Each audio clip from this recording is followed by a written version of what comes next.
మాజీ deputy mayor దాడి చచ్చిన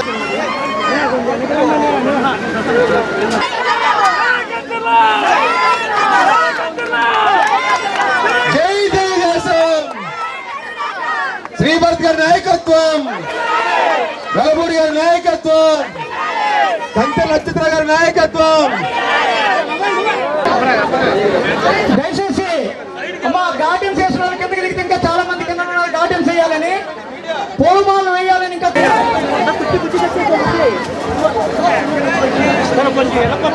ప్రాంతంలో తెలుగు కార్యక్రమాన్ని ఏర్పాటు చేసిన మన కంచర్ల ఇక్కడ చేరిన పెద్దలందరినీ కూడా ఆశీర్వదించడానికి దేవుడు ఈ విధంగా మా కంచెల నక్షత్రరావు గారు మాకు ఇచ్చిన ఈ అవకాశాన్ని నిజముగా వీళ్ళందరూ దీవించబడాలి. ఒక్కరు కూడా ప్రభువా, ఇందులో ఉన్న ప్రతి ఒక్కరూ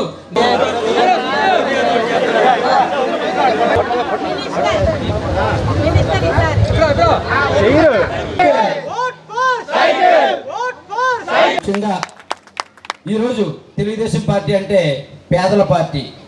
ఎవరు ఎన్ని చెప్పుకున్నా ఏం చేసినా తెలుగుదేశం పార్టీ ద్వారా ఈరోజు మన అభ్యర్థి ఎవరైతే వెలగపూడి రామకృష్ణబాబు గారు ఉన్నారో ఆయనకి ఒక మంచి అలవాటు, ఈరోజు నియోజకవర్గంలో ఆయనకు ఒక మంచి పేరుంది. ఏంటంటే ఎంతమందిలో ఒక మనిషి ఉన్నా ఆయన్ని పేరు పెట్టి పిలవగల శక్తి ఈ విశాఖపట్నం నాయకుల్లో ఒక వెలగపూడి రామకృష్ణబాబు గారికే ఉంది.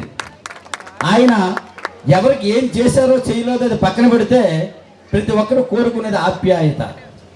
ఆ ఆప్యాయతని ఇవ్వగలిగే వ్యక్తి మన వెలగపూడి రామకృష్ణబాబు గారు. ఇది ఏ పార్టీ వాళ్ళైనా అది ఒప్పుకొని తీరాల్సిందే. మరి అలాంటి రామకృష్ణబాబు గారికి నేను సపోర్ట్ చేయడం, అలాంటి వ్యక్తిని మళ్ళీ 4వసారి మనం ఈ యొక్క ఆరిలో ఈ మన తూర్పు నియోజకవర్గం నుంచి గెలిపించుకుంటే ఈ నియోజకవర్గంలో కొన్ని ప్రాబ్లమ్స్ మనకు ఉన్నాయి. ఆయన మరి ఎంత కష్టపడినా 3 సార్లు గెలిచిన దాంట్లో ఒక్కసారి మాత్రమే ఆయన అధికారంలో ఉండడం జరిగింది. చాలామందికి ఈ విషయం తెలియాలి కూడా. మరి 3 సార్లు ఎమ్మెల్యేగా చేసి ప్రత్యర్థులు మైక్ దొరికిందంటే వాళ్ళు ఇష్టానుసారం మాట్లాడుతూ ఉన్నారు. అలాంటి కుసంస్కారం నాకు లేదు, కానీ నేను స్మూత్గానే దానికి ఆన్సర్ ఇవ్వదలుచుకున్నా. ఏంటంటే మరి ఈరోజు ఎట్టి పరిస్థితుల్లో ఆయన ఉన్న 5 సంవత్సరాలు మన నియోజకవర్గానికి కావలసిన అన్ని కార్యక్రమాలని ఆయన చేయడం జరిగింది. ఈ 10 సంవత్సరాల గ్యాప్లో ఏదైతే ఉందో ఆ 10 సంవత్సరాల్లో అతను పని చేస్తానన్న చెయ్యినిచ్చే పరిస్థితి ఎక్కడ లేదు.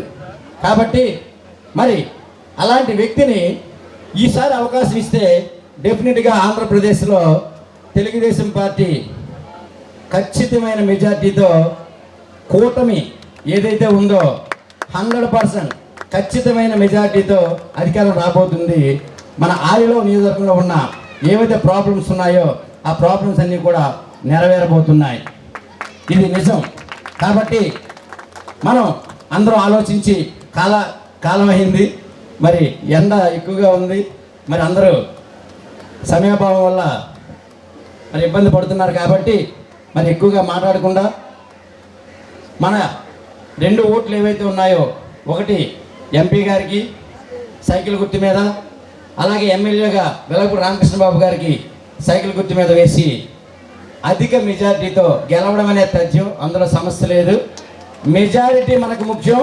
మెజారిటీ మొదట ఆయనకి ఏదైతే మెజారిటీ వచ్చిందో 50,000 మెజారిటీ వచ్చిందో మళ్ళీ ఇప్పుడు ఆ మెజారిటీతో గెలిపించాలని మనసావాచ కోరుకుంటూ ప్రతి ఒక్కరికి నేను మరొక్కసారి విన్నవించుకుంటూ, మరి నా యొక్క ఉపకార చారిటబుల్ ట్రస్ట్ సభ్యుడు మరి అమర్ తను నా యాక్టివిటీస్లో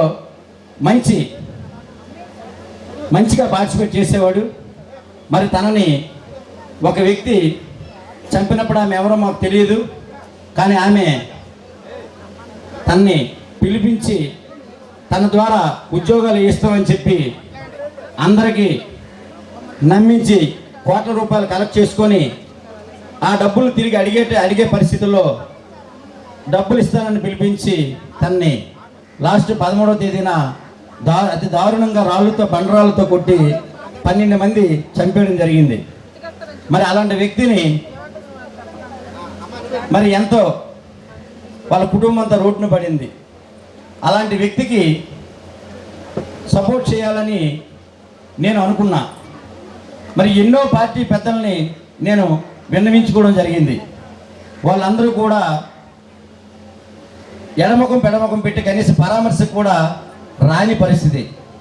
ఈ రోజు వరకు ఆ కుటుంబానికి నేను వెన్నంటే ఉంటూ, మొన్న నా సోదరుడు మూర్తి యాదవ్ గారు ఆ రోజు పిలిచి మన కూటమి మొత్తం మీకు వెనుకుంటుంది అన్నా, మీరు ఇంకేం భయపడొద్దు అని చెప్పి వాళ్ళ కుటుంబాన్ని కూడా వాళ్ళకి భరోసా ఇచ్చి ఎంతవరకైనా ఈ కార్యక్రమాన్ని తీసుకెళ్ళి వాళ్ళకి న్యాయం జరిగే వరకు పోరాడతామని ఈ సభా వేదిక మీద నుంచి నేను ప్రమాణం చేస్తూ, మరి వెలగపూడి రామకృష్ణ బాబు గారు కూడా గెలిచి